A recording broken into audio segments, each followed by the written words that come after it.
double team. Shot clock at 4. Nembhard's got to put it up. Step back. His three-pointer. Bang! Nembhard knocks the three down. Timeout, Knicks. Anthony attacks. Hibbert denies him at the rim. Block number 5 for the Pacers center. Wow, what a play. Miller for 3, and he got it. Reggie Miller with a clutch tray, and it's 105-102. And a steal. Miller retreats to the three-point line and hits again. Tie game. Reggie Miller made a 3, stole the ball, raced behind the three-point line, and hit again. Look, I know people are like, aren't you worried about going back to New York City and calling a game? No. I've owned this city. I've owned this building. So why would I be worried about walking on out there? Harper to get it in. Throws it to Ewing. Ewing surrounded. 2 seconds to shoot. He drives. He shoots. He missed. He missed. He missed. We ring the bell, baby. Ding dong. The witch is dead. And the Pacers have won it 97-95. And we're going to Disney World. Hello, Pacers fans, and welcome back to the Pacers Fever Show. I'm your host, Logan, and today we've got a lot to unpack. The blue and gold took a tough one on the chin tonight, dropping Game 5 to the New York Knicks at Madison Square Garden. The lights were bright, the pressure was high, the Knicks were the most desperate team, and the Pacers just could not close out New York in the Eastern Conference Finals. They'll head back home with a 3-2 lead in the series. And in today's episode, we're breaking that down, what went wrong in Game 5 and what the Pacers can take away in this game. But most importantly, we're looking ahead because all eyes are going to be back on Game 6 in Gainbridge Fieldhouse. We'll talk about what it's going to take for Indiana to bounce back, protect home court, and punch their ticket to the NBA Finals for the first time since 2000 and only the second Finals appearance in franchise history. The energy, the execution, and urgency are all going to be on display in Game 6, and we'll tell you how the Pacers can make it happen. A big game is looming in Game 6. Let's get into it. Number 3, New York Knicks versus the number 4 Indiana Pacers. And again, the Pacers take a big loss tonight in New York. Knicks 111, Pacers 94. And there were a lot of things that just went the Knicks' way tonight.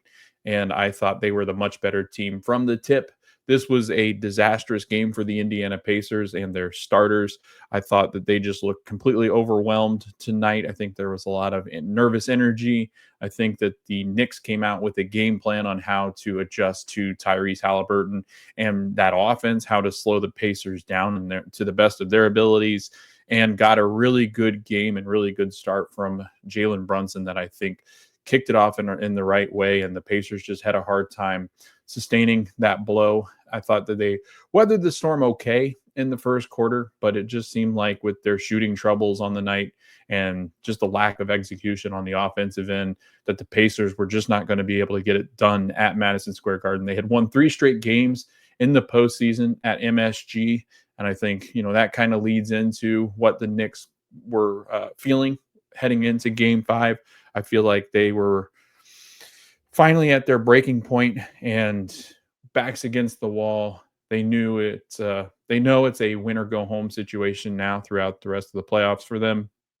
And they came out the more desperate team, hungry for a win. And I thought that they really used the crowd's energy that was pretty electric from the start, especially as Brunson's going on his run in that first quarter. I felt like it allowed MSG to get into it, because I did notice that whenever the Pacers did hit a shot or threw a little bit of a punch back in that first quarter, that the Knicks fans were pretty quiet on the possessions that the Knicks had and really had a hard time getting into the game until Brunson really lit it up at the end of the first quarter and carried that momentum through the rest of the game. I felt like the Knicks just never let the Pacers up off the mat, and that was the big difference.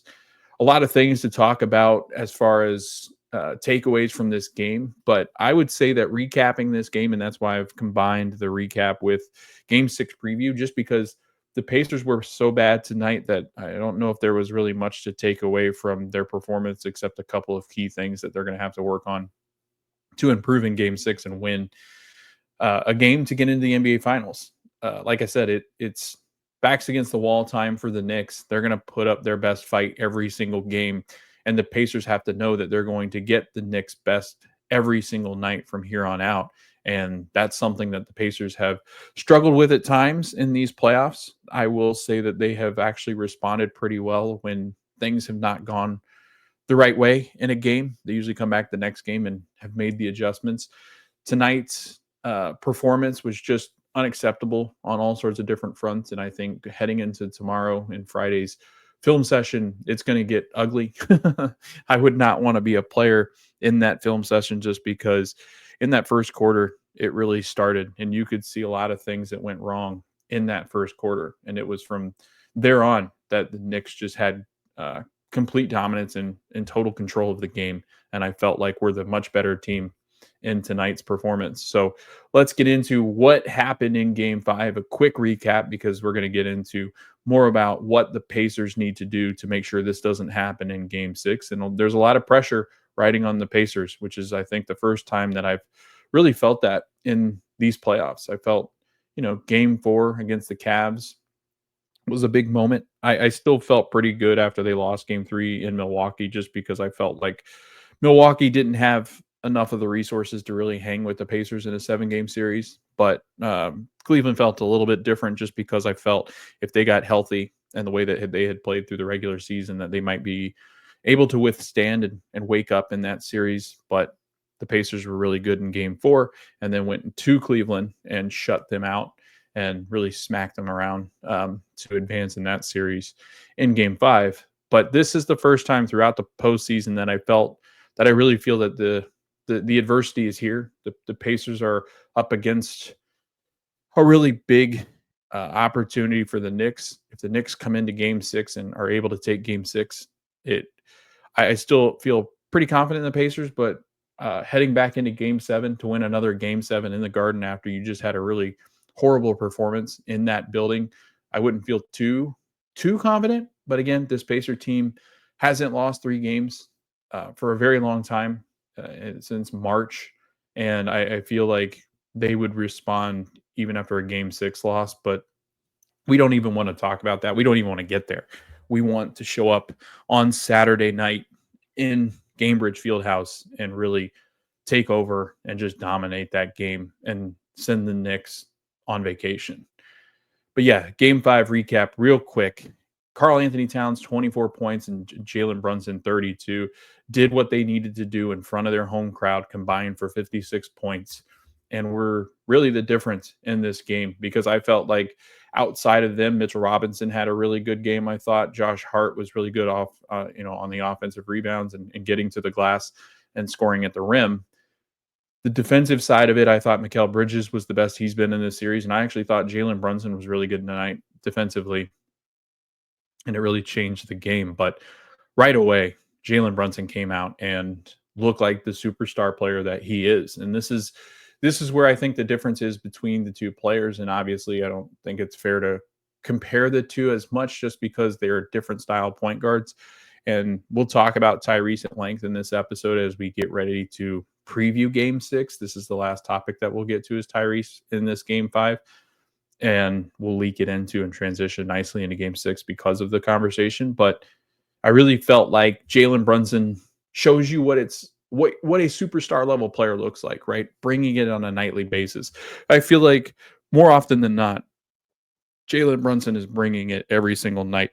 Now, defensively, he has some serious flaws, but I felt that he took it upon himself and challenged himself tonight to be much better defensively when the Pacers were going to get him on switches. And I thought he did a nice job of just being a lot better defensively, not being an absolute flaw and gaping hole in that defense, along with Karl Anthony Towns, because Towns, I still don't feel played well defensively, but because Brunson was better, it allowed the Knicks to do things that they don't typically get to do defensively. So JB, 6 points in the first 90 seconds of the game.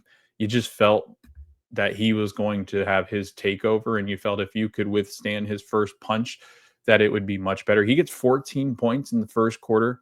And from that point on, and yes, he was in and out of the game and got longer rest than he would normally get, because the Pacers just never felt like they were in it. They couldn't get the lead back under 12, or the deficit back under 10. So I felt like Brunson was able to sit a lot more in this game than he had in the games past. And if you look at the total minutes that he played throughout the game, Brunson only had 33, which is a pretty prototypical night for regulars in the NBA. But on a Thibodeau team, he's usually closer to 40. So I actually felt like he didn't play as much. But still, if you look at his stat line, he had 14 points in the first quarter. He finishes with 32. So he only had 18 points the rest of the game. I felt like the Pacers were a little bit better defending him as the night went on. But still, he just had such an impact in that first quarter where I felt like that was the decisive blow right in the first quarter. And the Pacers were just never able to recuperate from the hot offensive start that the Knicks had, and just the momentum and physicality that they were playing with in the first quarter really felt as if they were changing the game right before our eyes in the first 12 minutes, which is never good. You never want to lose a game in the first quarter. And I felt like the Pacers very much gave the Knicks what they wanted in what the Knicks wanted in the first quarter. And the Pacers shoot 36.8% in that first quarter. They had a total of 23 points, but again, hung in there. I thought played pretty well defensively and enough to where they did have 4 less shots in the first, but I felt like the Pacers responded okay once the bench unit came in. I felt like the spark came from the bench, and without the bench, the starters really wouldn't have done anything tonight. But I thought the bench was incredible once again in this game, which is a silver lining that we'll talk about. But the Knicks had 27 points in that first quarter, and JB had 14 of those 27. Again, I thought he was the catalyst behind the night, or just the in toughness and intensity that the Knicks were going to play with tonight. And going into Friday's film session, that's something I think that the Pacers have to dig deep and figure out where it went wrong. And the first thing I think you can really point to is the hot start that Brunson got off to in the first quarter. I think you've got to do a much better job of delivering a defensive punch to Jalen Brunson. I keep wanting to say Brunson. Brunson in the first quarter in Game 6 on Saturday night. I think you've got to take the intensity to JB and really force him to make difficult shots. I don't feel like that the shots he was getting were very difficult. They were in the flow. It wasn't that great defensively, and you do have some concern because Aaron Nesmith actually did say before the game and as he was interviewed after that the ankle felt a little bit tighter and more stiff in this game than it had in Game 4, which is not a great sign. And obviously, the more you play on an ankle that's just not 100%, I think the more difficult it becomes on that ankle, just because you don't really give it time to heal. And that's why I thought it was so important, and is still so important, that if the Pacers have aspirations of getting to the NBA Finals, getting a week off in between would have been good. But again, the Pacers didn't do what they were supposed to do. And we talked about this at the top of the show last time, that it felt really good. The Pacers felt like they're on the doorstep, but also it's not over. This Knicks team have 2 incredible offensive players and probably the best starting lineup across the board. If you look at the depth of their starting lineup and just the caliber in which they've played at times in their career, I feel like they're one of the top lineups in the league when they feature Josh Hart along with OG, Mikal Bridges, Brunson, and Cat. I feel like that's a solid starting lineup. And when it gets going, it can be dangerous. But a lot of times what you've been able to do is exploit them on the defensive side of the basketball. Well, they were much better in this game. Probably the best defensive game they played all postseason, and probably in their last 2 years, the best defense that they've played. So again, I think that was critical to the Knicks' success tonight. And again, I feel like with the way that they've played, they really did deserve to win this game. The Knicks had 15 more field goal attempts than the Pacers tonight, and the Pacers only made 30 shots. So they had 15 more. That was half the amount of how many the Pacers ended up making throughout the whole total game. So that's really not a good sign. And again, just the shot making has been tremendous from this Indiana Pacer team. It just wasn't there tonight. They were, I felt like there were some really good shots they got, but then there were other shots they were taking that were just so out of character for some of these guys. I feel like Toppin had some really bad shots. Tyrese forced things at every once in a while to try to get himself going. I felt that Miles Turner, besides the first shot that he hit, I felt like he was very ineffective. And, I don't think there's a whole lot of confidence in his shot right now. Andrew Nembhard threw up a couple of prayers and then also wasn't good on the offensive end. Aaron Nesmith wasn't hitting his threes in the first half.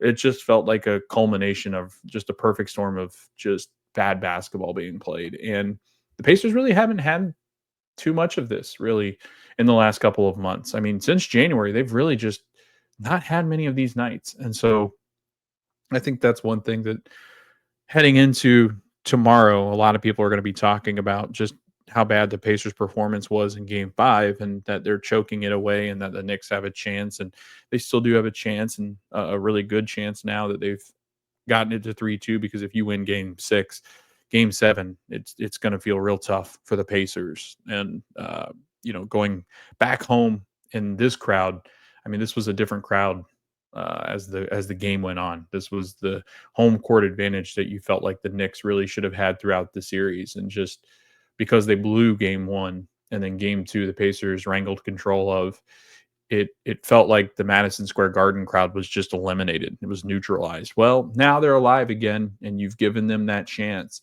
and you do not want to go back there for game 7. I know how well we played there at times, but you don't want to put yourself in that situation, and you want to do it in front of your home crowd. 60 points in the paint for the New York Knicks tonight, 34 for the Pacers. That's really, really, really bad. And that's a lot to do with the fact that the Pacers just weren't getting to the rim. They weren't putting any pressure on the Knicks defense. And it was because that Tyrese Halliburton couldn't get anything going in that offense. And then Andrew Nembhard's been really bad since game 1. So I really feel that it's been a tough go for the Pacers because they don't have that secondary ball handler unless TJ McConnell is the one coming in and initiating that offense. And I think that, Rick's not really one to overreact to things, and he really trusts his team. He trusts Andrew Nembhard. He trusts Aaron Nesmith. But I think the way that they've played, if they do get to game 7, maybe you get a little bit more desperate and you try different things. But game 7's a tough time to try new things because you're one game away from being eliminated. Maybe game 6 is where you throw out the crazy changes. If things aren't going that well in game 6 to start, maybe it is when you try something along the lines of putting Benedict Mathurin in for Nembhard at the start, or throwing out Mathurin for Nesmith, or even looking at a smaller lineup going Pascal at the 5, Benedict at the 4 or 3, Nesmith at the 4 or 3, however you want to play it. Because there was a time tonight where Nesmith and Pascal were the 5 and the 4. And I think with Mitchell off the floor, you can do that. I think whoever they put in after Mitchell, you can definitely run a small lineup out there. But when you've got the 2 bigs, obviously that'd be very difficult. But still, I think you're in desperation mode at that point with the Pacers. If you get down in game 6 and you're really struggling to do anything, like, once again, it's desperation time. It's time to try something that, maybe they've not seen yet. Maybe it's Turner, Mathurin, Walker in them. I don't know. I don't know what kind of desperation lineup that Rick could throw out there, but it does seem like the teams have been a little bit more successful by throwing out a different kind of wrench. And I thought when they put Jarris in tonight, it changed the momentum, because I don't think the Knicks were quite prepared for what Jarris Walker does in a basketball game. So we'll talk a little bit more about that as we prepare for game 6 and preview it later on in this episode. But 60 points, like I said, in the paint for the Knicks, that's just complete domination. When you've got a 26-point margin or difference there, that's such a huge difference in the paint. And that's something the Pacers have got to cut down, because, one, they're a much better team in the paint than they show last night. But they're also a better defensive team than allowing the Knicks to get 60 from inside the paint. Like, that's 60 points that's easy. That's easy stuff for a team. And you can't make things easy on a really good team like the Knicks. Mitchell Robinson and Josh Hart were excellent tonight. Probably the best games they've played in the whole series. And again, the advantage you have in game 6 when that is happening on Saturday is role players don't typically play as well on the road. We've seen that, and we saw it last night we saw that in the last game, right, where the Pacers role players were much better, and you saw that again tonight, right, where you saw Josh Hart and Mitchell Robinson not as effective in game 4 and much more effective in game 5. But it was the flip opposite for the Pacers, where the Pacers role players were much better at home. And then you look at tonight's game and they weren't that great. So again, home court advantage matters in the fact that the role players will play better at home. Miles Turner is going to play better at home. Aaron Nesmith and Nembhard are going to play better at home. TJ McConnell, Obi Toppin, more comfortable at Gainbridge. So that's important. But again, like I said, Mitchell Robinson and Josh Hart were probably the biggest difference makers in the game outside of Mikal Bridges and Towns and Brunson. I mean, it was an overall effort. I thought OG Anunoby was okay, but I think Anunoby's at a disadvantage in this series. I mean, he does cause a problem for Nembhard defensively as far as on the defensive end and guarding Andrew Nembhard, because OG's lengthier. He causes problems and disrupts Andrew a lot when Andrew's trying to get into the offense. But I think also it's a difficult matchup for Nembhard to constantly guard OG. So just a weird mismatch on that end. And OG has a hard time keeping up with Andrew at times. So I think it's a weird matchup for the both of them. And I think that there's a lot of that in this series where it's just not a good matchup on both sides of the ball, where I think that it's why it makes it such a close game is because both teams seem to be really challenged in trying to either score on the other team at times or create offense against the other team at times. It's been a funky series. It's a weird matchup between these two teams where I actually feel like the Pacers matched up pretty well with the Cavs and the Bucks, and much more of a difficult assignment here with the Knicks. But second chance points were big last night, 13-7.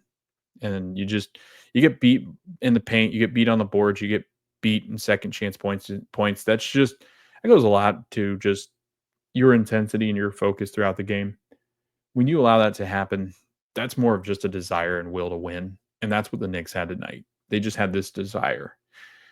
Turner got into foul trouble early in this game. Tony Bradley, which is not good because he's done actually a pretty good job of neutralizing Mitch Robinson. And I think that's where Mitch had some success tonight, is because Tony wasn't out there. And that sounds wild that Tony Bradley's had such an impact on this series, but he exits with a hip strain. I don't know if he's good to go the next game. It looked really rough of him trying to get up and down the floor after it happened. It was like a weird landing from a foul that he draws. I just feel like the way he was walking, it didn't look good. I thought it was actually a little bit more serious, and they were going to have to really come out there and help him to get off the court. And then Ty was just taken out of the game right from the go. They did a really nice job. And a stat that was really interesting that I saw on X, the Knicks average pickup distance for Halliburton per game. So game 1, 38.9 feet. That's when they started to pick him up, around that area. In game 2, 40.8 feet. And then in game 3, they were like, you know what? We need to do a much better job of picking up Halliburton in the backcourt. So they went and extended 43.9 feet to pick up Halliburton. Game 4, when Tyrese went off, it reverted back to that 40.8 feet again, similar to game 2, and Ty just had his way with them. Game 5 is obviously the reason why I have this stat up here, because it was noticeable. Mikal Bridges / Josh Hart, sometimes Jalen, sometimes, just depending on what happened, but mostly Mikal Bridges. They pick up Tyrese Halliburton 50.5 feet. That's a lot. I mean, that's full court pressure because of where Ty usually gets the ball and gets going, is they're picking him up just past half court, and caused a problem for the Pacers because when Miles Turner isn't hitting shots, I mean, it really takes away the effectiveness of that pick and pop and that pick and roll. And when Miles isn't going well, and when Pascal's, missing shots at the rim, or, Nesmith and Nembhard are trying to set those picks, I think there's times where he really struggles to really try to get involved into actions that create offense. So I think that was a big problem that the Pacers had tonight. And just from the get-go, they were intentional about keeping the ball out of Tyrese's hands. And what I've noticed the Pacers trying to do, and it didn't work very well, was Nembhard would a lot of times, and it started at the very beginning of the game. I noticed this. It was the first possession after a JB make. It went right into Andrew Nembhard's hands. And I'm just like, I get it. I understand that what's coming. You knew the adjustment was going to be made where Tyrese was going to have to adjust. But it felt like the Pacers were playing a little bit too much of chess versus check, where they reacted more so than they tried to dictate, and that's a big problem that the Pacers have had, where they've tried to react to changes in these postseason at times, and I think that's what gets in their way. I felt like Tyrese went into this game understanding that they're going to pick him up and try to eliminate him from getting the ball and initiating the offense right away. And so they right away went into Andrew Nembhard being the point guard. And while he can do that, his strength is coming off ball. Like he's not the point guard and the initiator that Tyrese is and the agitator that Tyrese is. So you've got to do a better job with that. And to do that, you're going to have to bring Miles Turner up higher onto the court. Or the honestly, probably the best option you have is when Toppin's out there or Pascal's out there. They're much more speedy than Miles Turner. So I think what you've got to do is you've got to get a pick. You've got to lay a pick on somebody right under the basket to get Tyrese out. And they're going to stop eventually, because it's just going to, if Tyrese does what he's supposed to do, if he just gets out and runs off that pick, they're going to stop the full court stuff. They will. They're going to, if you get out and run and you pick somebody at the free throw line down the half court side on your side of the basketball when you're inbounding it, if you pick him off and Tyrese has the whole length of the floor to start running, they'll stop. They will not continue to do that. So that's something that Rick and the team are going to have to do. They're going to have to figure out, how do we get early picks set for Tyrese on the other side of the court, where they are having a hard time trying to follow him and trying to guard him the length of the floor. Because again, like I said, they just had a really difficult time trying to do that tonight, get Tyrese free. And that caused major issues for the offense, because the Pacers turn into a half-court offense when Tyrese Halliburton can't get out and run. And talking about just the offense and how much it struggles when Tyrese isn't going and the starters aren't going, like I said, this was the worst performance the Pacers starters have had all season. And we've got a really good stat from Chris Denary that does FanDuel Sports Indy, and the voice of Chris. So he was talking about the fact that the Pacers were really bad in this game, especially from the starters.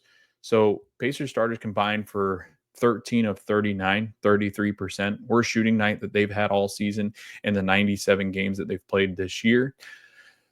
Box score, we're going to talk about just how bad this was. For the whole game, we were just not good from the starters. So 15 minutes played for Aaron Nesmith. That can be kind of concerning, just because it really did. It felt like there were times where he was taken out of the game, removed from the game, just because he was not doing what he needed to do because of the ankle injury. So tonight, Aaron Nesmith, 1 of 8, 12% from the field, 1 of 5 from 3, and he missed 2 early 3-pointers that I thought he usually makes. And so again, that's going to be concerning just because of that ankle and the tightness that he's feeling there. Had just 3 points. He was a -24 tonight. Pascal Siakam, 5 of 13, 38.5%. Missed a lot of easy looks that I think he typically makes. He was 1 of 3 from the 3-point line and shot 33%. He was also 4 for 8 from the free throw line, which was 50%. There's times where he gets in his head, I think, about shooting free throws, and he's been pretty good this postseason. But again, he's the one that, if you're going to foul somebody in this starting lineup, that's who you foul. 15 points. He was in -1. He had 3 steals, 5 assists, and 6 boards. So I thought he did okay defensively, and he's been pretty rock solid defensively. But when they're playing well on the defensive end, it's Pascal Siakam, Turner, Nembhard, and Nesmith really doing what they need to do. And Tyrese has been on a roll defensively. I thought he's played really well. And again, I thought tonight he actually played well defensively too. In matchups that he got against Brunson and Bridges, he actually challenged them pretty well. And I thought Tyrese's defensive efforts tonight were good, were rock solid. And Turner, I thought too, he had 3 blocks. He was good defensively. But Nesmith, Nembhard, they just got eaten alive tonight. And I felt like that was a big issue. Ben Shepherd too, just having a really hard time with Jalen Brunson. Miles Turner was 2 of 3, 66.7%. He was 1 of 2 from 3, and he had 4 turnovers. That's where he was really bad, I thought, tonight on the offensive end. He had 5 points. He was a -20. Tyrese Halliburton, 2 of 7. He only shot 7 shots off of that. incredible performance in game 4. He shot 28.6%, 0 of 2 from 3, 4 or 5 from the free throw line. He did have 6 assists, 2 steals, and a block. He only had 8 points and was a minus 23. Andrew Nembhard, and this one is where I think Andrew's going to be better. He's just going through a really tough stretch, and I think just the lineup change has really impacted him the most, just because of the size that he has to deal with OG on him. I think it's just more difficult, and OG is pretty good at staying with him. But he played 27 minutes, 3 of 8 from the field, so he was 37.5%, 0 of 1 from the three-point line. He had 3 turnovers and was a minus 25, only 6 points. Ben Shepherd, 2 of 3. Sorry, that was the starting lineup. I don't want to go any more than that because the whole point was talking about the starters. But, I mean, I guess I can talk about the bench. The bench was much better than the starting unit, which is not good because well, I mean, it's good in the aspect of like the bench really seems to be coming around. I mean, it looks like it's back to performing the way that it did last year. And I'll be interested to see what maybe some tinkering going on with that unit, because I feel that Rick might try a couple of minutes of Jarris Walker here coming up in game 6, just because of how well he played in this game. And it was his first appearance in this round. But again, the bench, good, really good tonight. I thought defensively, obviously, guarding Jalen Brunson is difficult for the starters, and it's going to be more difficult for the bench. But we'll talk a little bit about that too. But Ben Shepherd, 2 of 3 from the field. He was 2 of 2 from the three-point line. I feel like now he's back into his groove where he's going to get you 2 or 3 three-pointers in a game. And he was like that last postseason. So that's really important. He had 8 points. He was only a -1. Obi Toppin, 4 of 10, 40%. He really struggled, and he was 0 for 4 from the three-point line. He shot quite a few just out of rhythm. They kind of left him open, and they were okay looks, but he just really has struggled to shoot the basketball in this postseason. He's 3 of 3 from the free throw line. I thought he got to the basket really well tonight, though, and that's really important because he's a great finisher. And one of the missed shots that he was just absolutely hammered going across the lane, and Towns shoves him with like 2 hands and should have been a foul, but ends up being a missed field goal. So I guess he would have shot 50% or better, because that shot attempt wouldn't have counted. It would have been the free throw line he goes and probably hits both of those. But he had 11 points. He was a -26 though, and that was because he had to spell Miles Turner, because Miles Turner is foul trouble, and he was in there with Pascal more at times this game than he had been. Tony Bradley, again, only 5 minutes, was 0 of 1 from the field, but he made 2 free throws, and those 2 free throws were on the shots that he was or the free throws that he took after the shot that he got hurt on. But he ends up scoring 2 points. He was a +6. TJ McConnell, 3 of 5 at 60%, 1 of 2 from 3. He had a big 3 early on in the game. I think it was the first quarter when he hit it. He had 5 rebounds, 5 assists, but did have 3 turnovers. It's 7 points and was a +6 on the plus-minus. So again, the bench, really good, I thought, tonight. Obviously, you want to cut down those turnovers, and he made one really stupid turnover that I don't think he'd make ever again. But the biggest one for the night was Benedict Mathurin, 24 minutes, 6 of 10 from the field, 60%, 2 of 4 from 3, 9 of 9 from the free throw line. He was getting to the line. He had 9 rebounds. He had 3 turnovers, which not good. They turned the ball over way too much tonight, which will be a talking point. 23 points. He was a +8. And then Jarris Walker gets his first run of the series. He was 2 of 4 from the field. He hit 2 3-pointers. And again, one of the best 3-point shooters on this team. And besides the one air ball, I thought that he came in and he really looked a lot better than he did in that Cavs series. I mean, obviously, he still makes some mistakes. He's a younger guy that is still trying to learn how to play in this league, and he gets into his head a lot more, I think, than some of the other players. But he was really solid. One bad pass that he made and a lapse defensively where he fouls. I think it was Brunson or Towns that was running up the floor, and he fouls him, and there was no need to foul, but he ends up doing it anyway. They go to the line because they're in the bonus, and it's 2 big free throws to stop what was a really good run. And they made runs when Jarris was in that game. So 13 minutes for Walker tonight. He had 6 points. He did have 2 turnovers, but again, he 6.2 turnovers plus 5.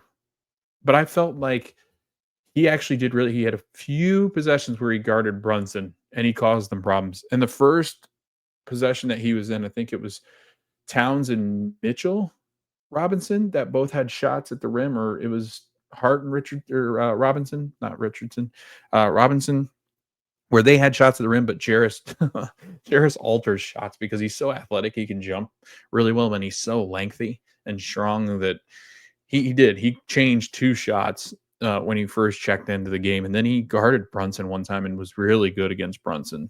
And I think he's got the length and the speed to keep up with Jalen, and he's actually one of the best players on this team of reading the head fake, and that's really big to play against Brunson because Brunson likes to give you the head fake or the shot fake to try to get you going up into the air.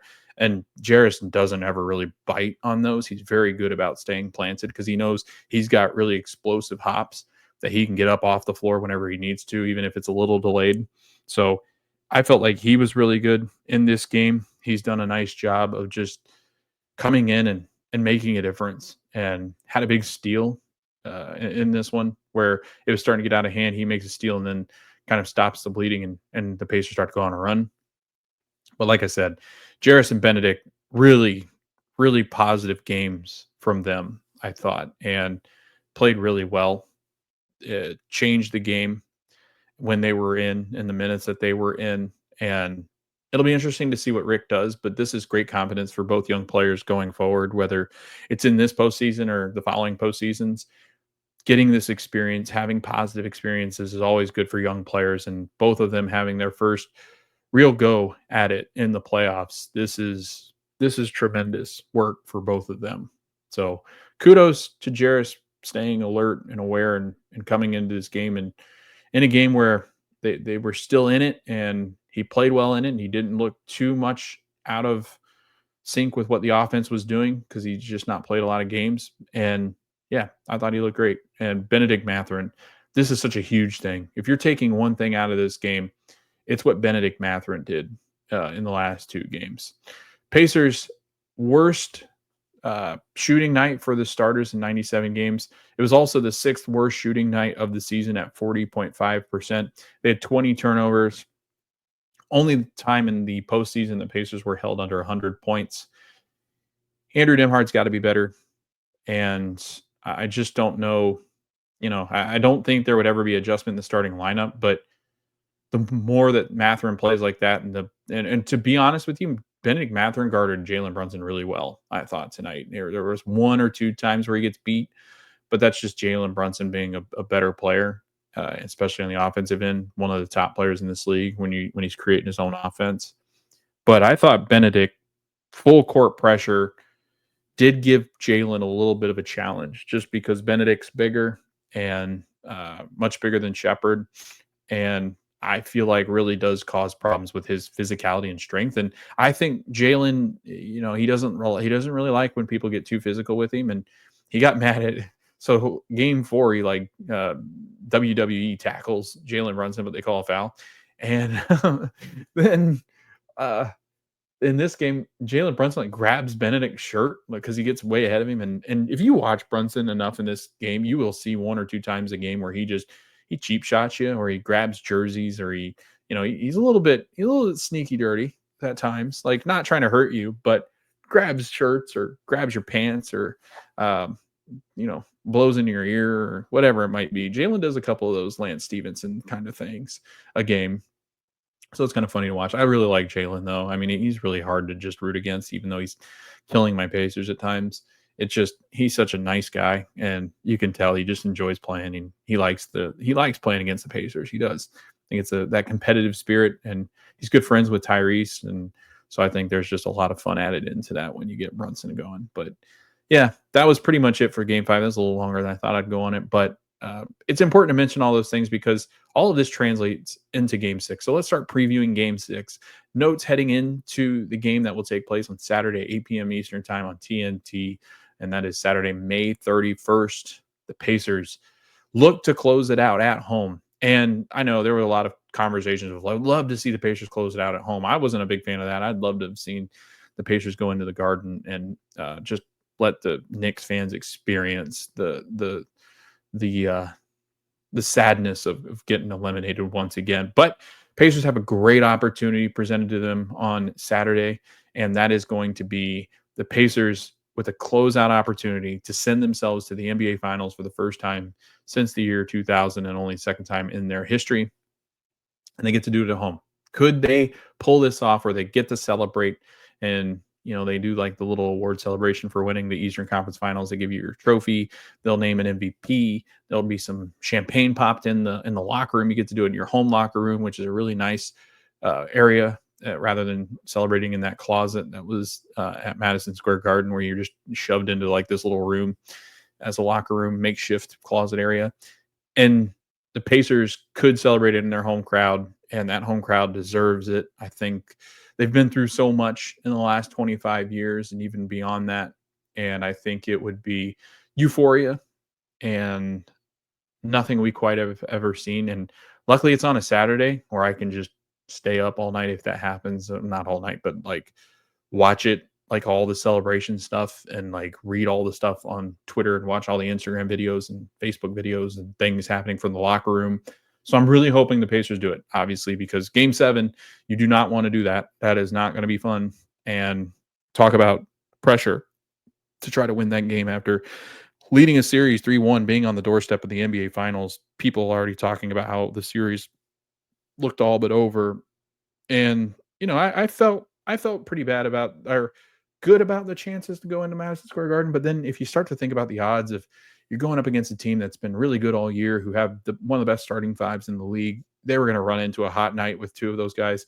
It just so happened the Pacers ran into the worst night that they've had in the NBA playoffs.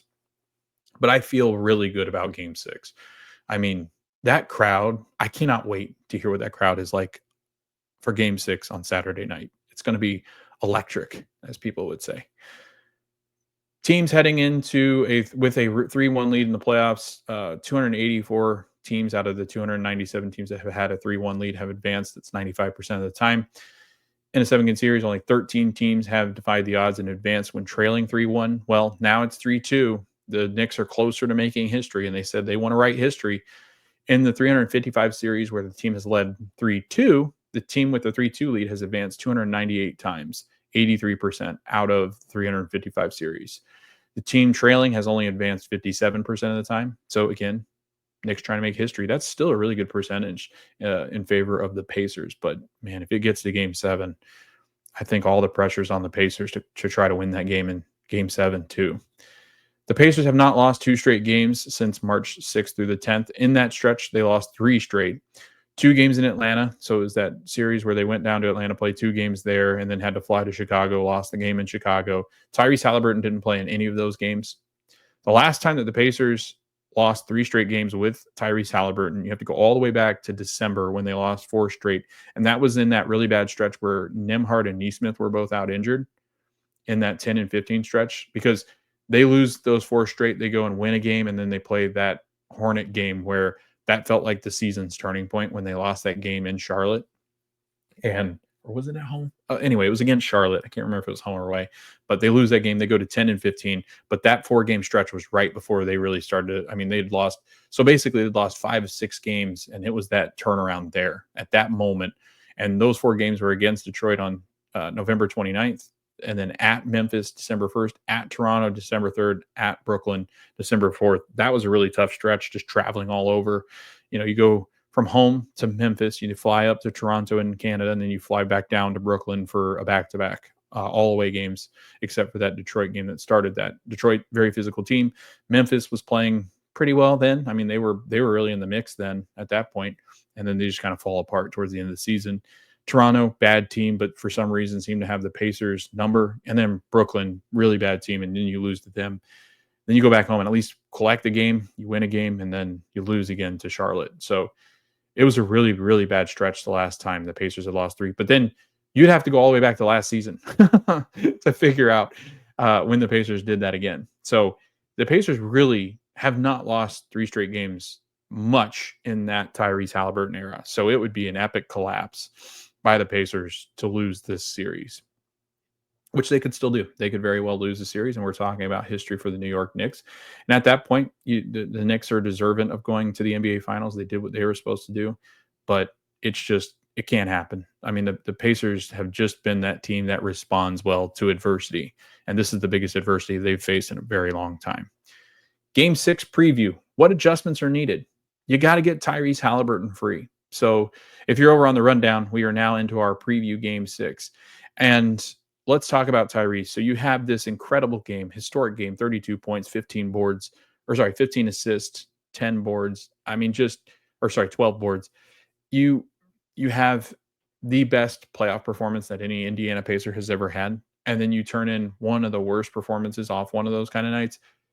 And there's so much conversation that's going to happen tomorrow on ESPN, and Stephen A. Smith is going to get to rant and shout to the heavens because his Knicks are coming back in the series and he feels good about them winning Game 6, and how Tyrese Halliburton's not a superstar because superstars do this on a nightly basis.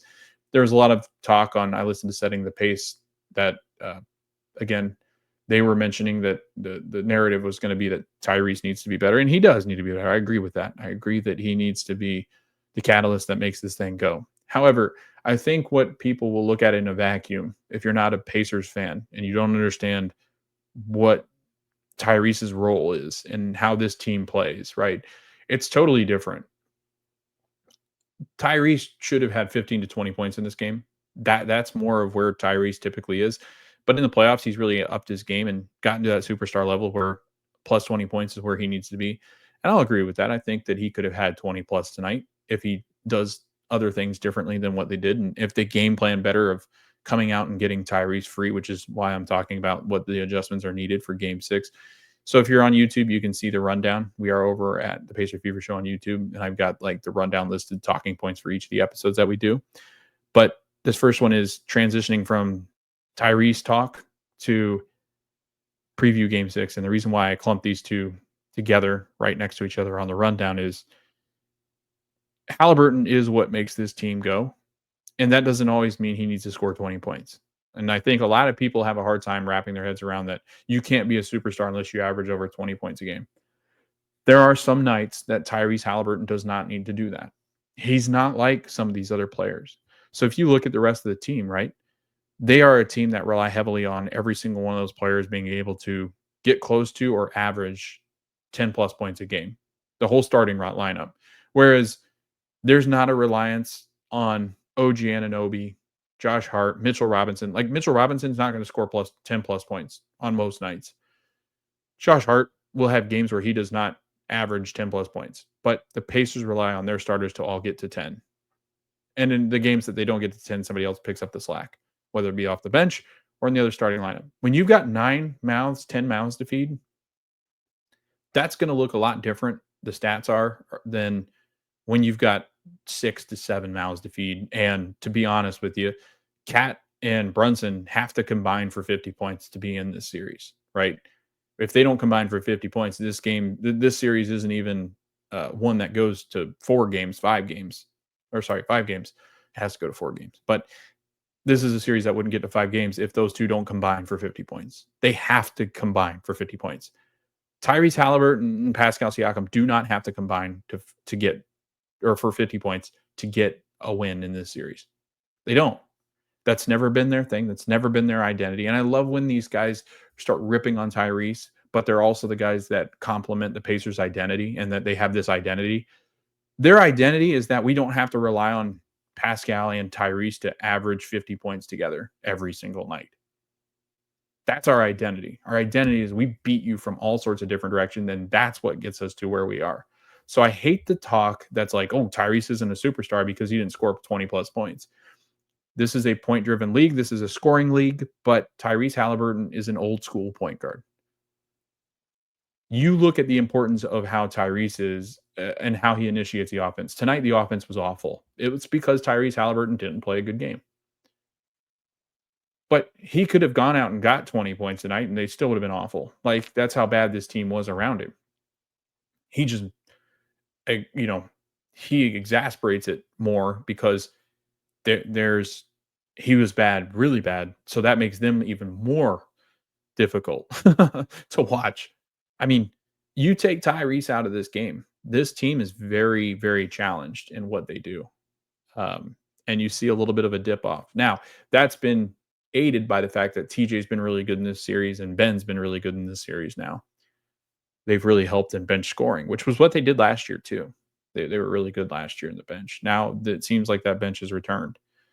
But getting Tyrese Halliburton free in game 6 has got to be the emphasis. Yes, I know intensity. And see, that's the other thing too is tonight after the game, a lot of the discussion has been about physicality and the ability to really make the adjustments on the fly mentally to adjust to what the Knicks were doing. But the Knicks just came out hungrier, more intense, needed a win. And that's what happened, right?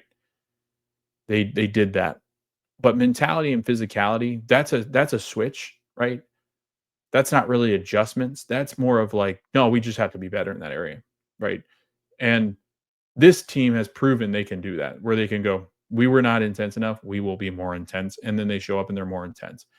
This team does do that. They've proven that time and time again that when faced with adversity, they will come back and punch you very hard.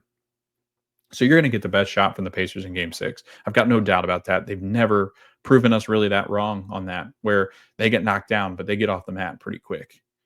So that I'm not worried about. But the adjustments really do need to happen on the court. And to be honest with you, the Knicks don't really have anything they can really adjust. They've done everything that they can do. They've exhausted every resource that they have. They don't really make too many adjustments here, I don't think. Whereas the Pacers get absolutely smacked around in game 5 and have all the adjustments possible to where they can look at the game and go, this is where we lost the game. Where the Knicks can go, well, we just showed up with more physicality. That's why we won the game. So I feel much more confident in what the Pacers can do to respond to the Knicks than the Knicks will have to take over from game 5 to game 6, because momentum's not really a thing in the playoffs.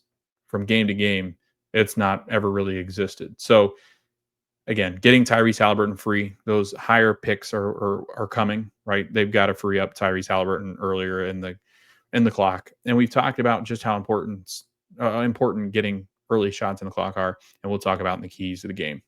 Mitchell Robinson neutralizing. That's going to be more difficult with Tony Bradley injured. Thomas Bryant cannot do it. He's just not strong enough.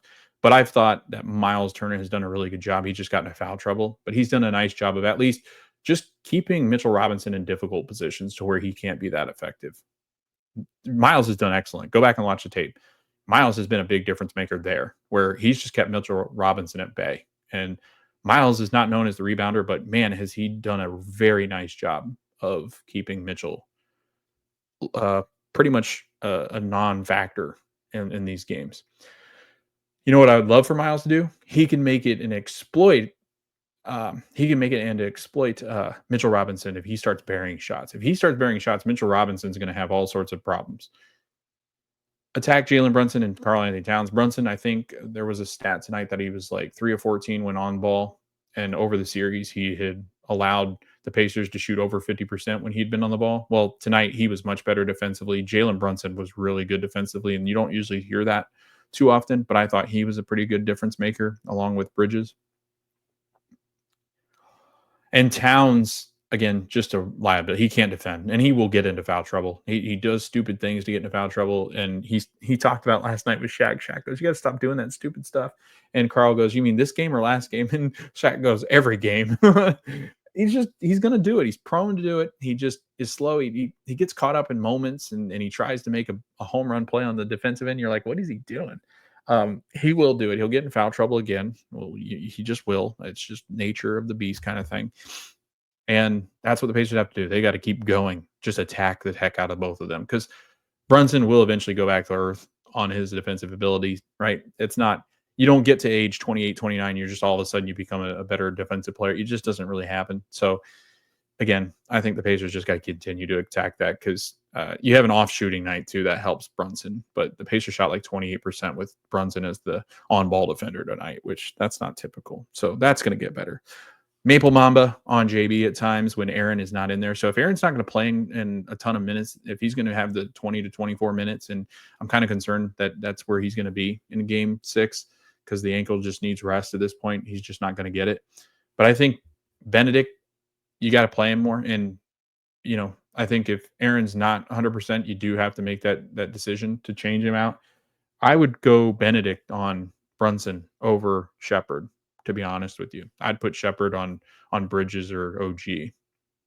And maybe you put Tyrese on OG and you kind of live with whatever OG's going to do, because Anunoby's going to shoot threes. He just is. He'll shoot 2 to 4 3-pointers, but he really wants to attack the rim. And I think Tyrese can do enough to stay in front of him. And plus, Mitchell Robinson's not really going to do anything, so Turner can kind of float off of him some.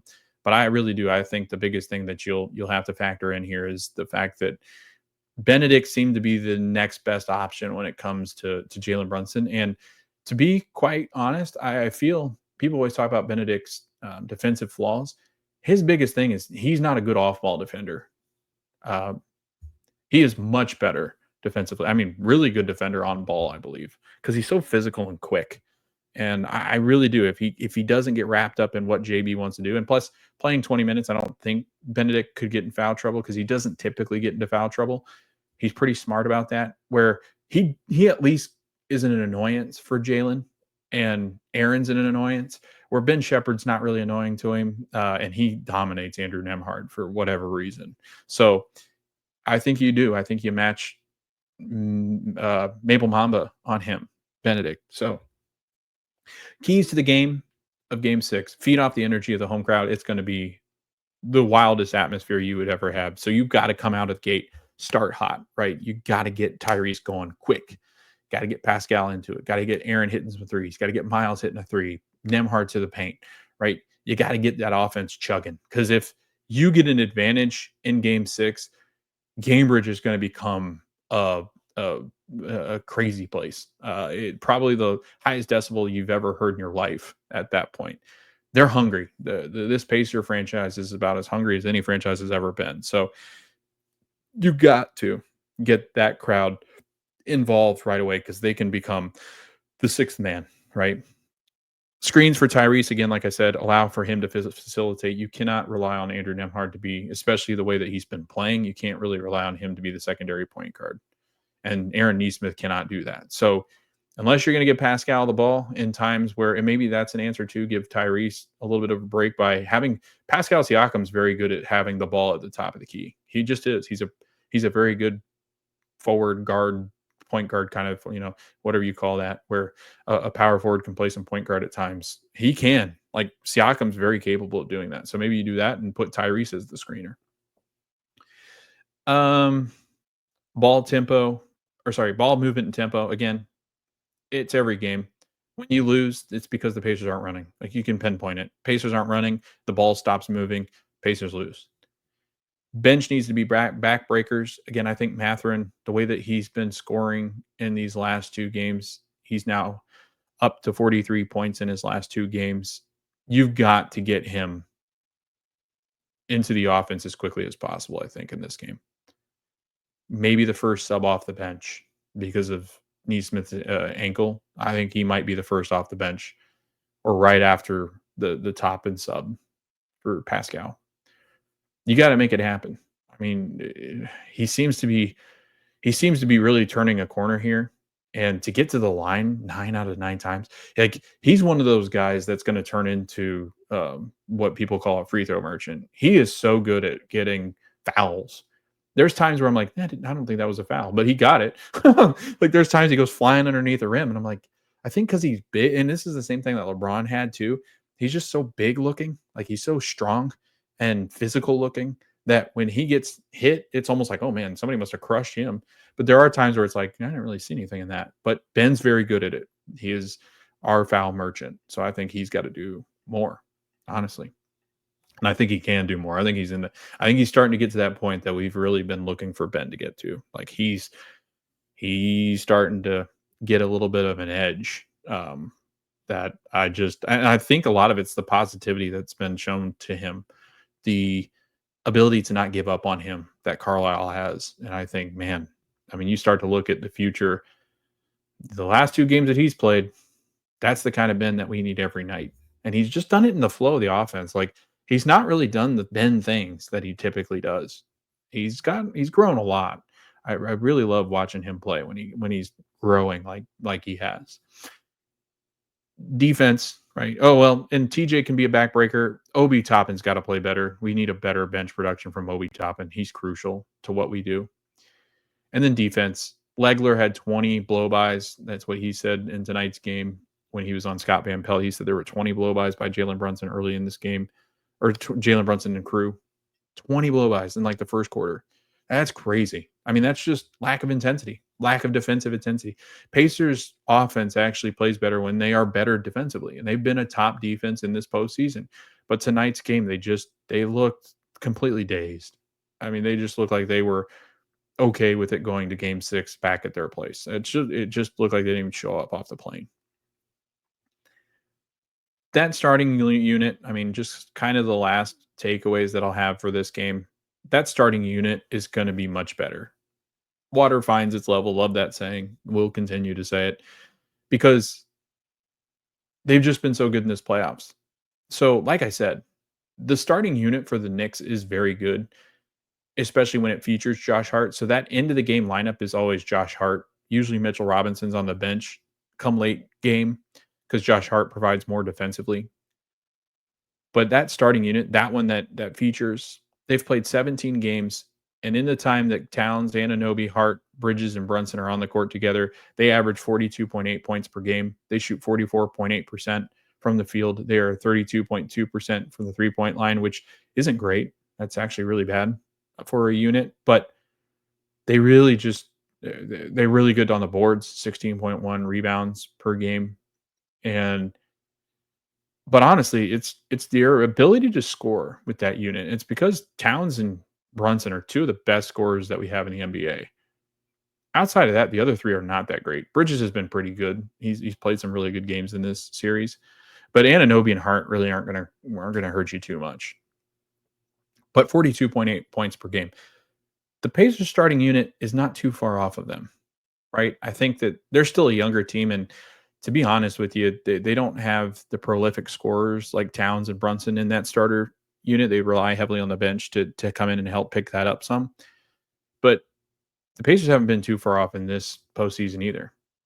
And they actually play 3 less minutes per game than that other starting unit. So they actually got more.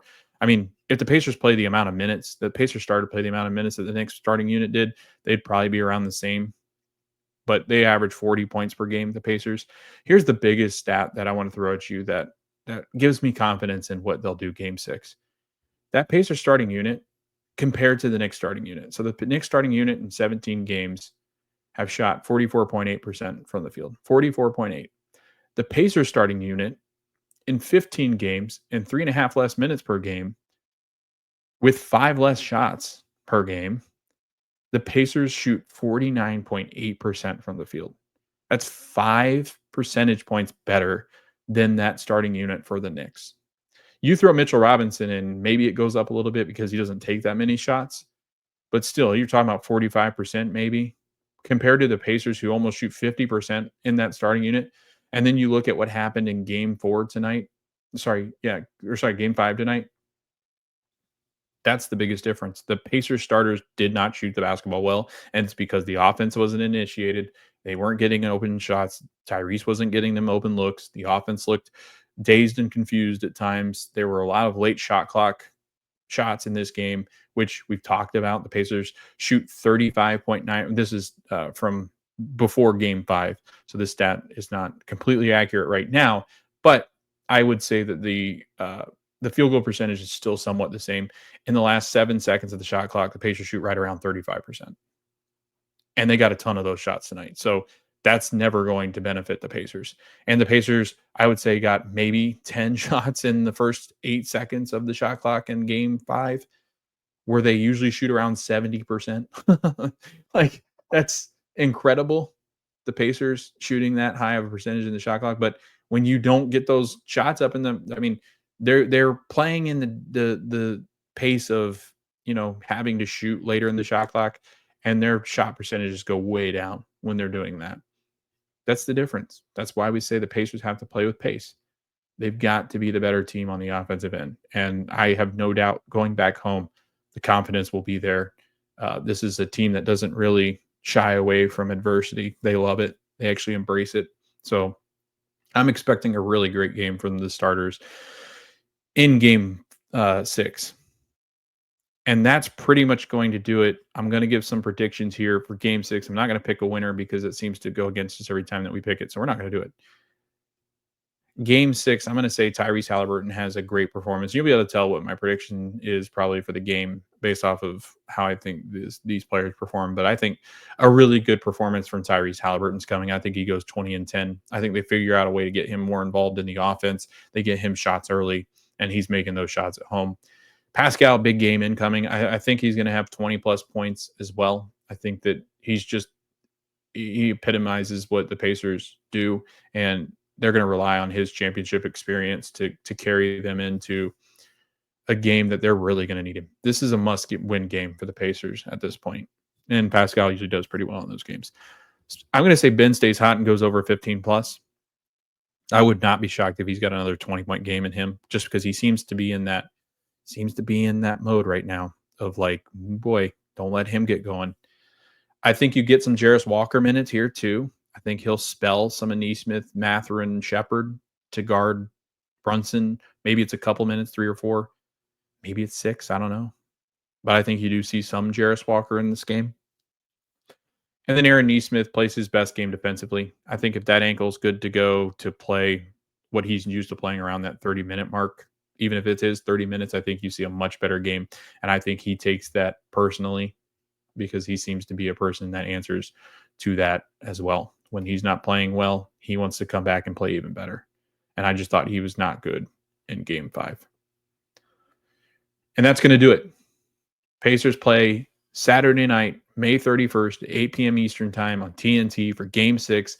They lead the series 3-2, 1 win away from the NBA Finals. Can the Pacers close it out? Leave those in the comments below of the YouTube video. You can also reach out to us on X, Facebook. We are at the Pacer Fever Show. If you want to comment, do you think the Pacers can close this out in game 6? Or are we headed for game 7? And if we're headed for game 7, what happens in game 7? Do the Pacers pull that out, or do the Knicks come back from the death and win it and make history, becoming the only 14th team out of 300 almost to advance when trailing 3-1? So big game Saturday night. Very nervous about it. Nervous energy is going to exist in that building when it starts. Pacers had it. They had it. And now the Knicks are trying to steal it back. Can they steal it back? Can they complete historic proportions, whatever you might want to say about it? Will they compete? Will they come out and give the Pacers a loss and take it back home? And they will feel really good about it if they can get it back to game 7. It's been a tight series. I picked the Pacers in 6 when this first started. I just didn't feel like they could close it out in game 5. I didn't want to say that too much, but I really didn't feel like the Pacers could do it. And now this could prove right to where the Pacers could win this in 6, and my prediction was right. But I feel really good about this game. I really do. I think the Pacers will come out and give their best performance. I don't think you see quite the defensive intensity that the Knicks had in game 5. I think that you'll see more of a defensive intensity from the Pacers in game 6. And if the Pacers play better defensively in game 6, I really do think they stand a really good chance to advance to their first NBA Finals since the year 2000. Again, let me know in the comments below. Like, subscribe, comment, share our YouTube video. Again, the Pacer Fever Show over on YouTube. And if you're listening to audio or looking for the audio versions of these podcasts to listen to in the car or whatever it might be, we are anywhere you can find your podcast, any distribution place where you can find a podcast, we will be found. So thanks for following along. This has been a lot of fun. Tonight was not great. The last game was a great game, but tonight, just not feeling it, was not really up for it. And it's late, so I'm going to head off. And we will see you guys next episode when we recap what happens in game 6 and if the Indiana Pacers are moving on to their first NBA Finals in 25 years.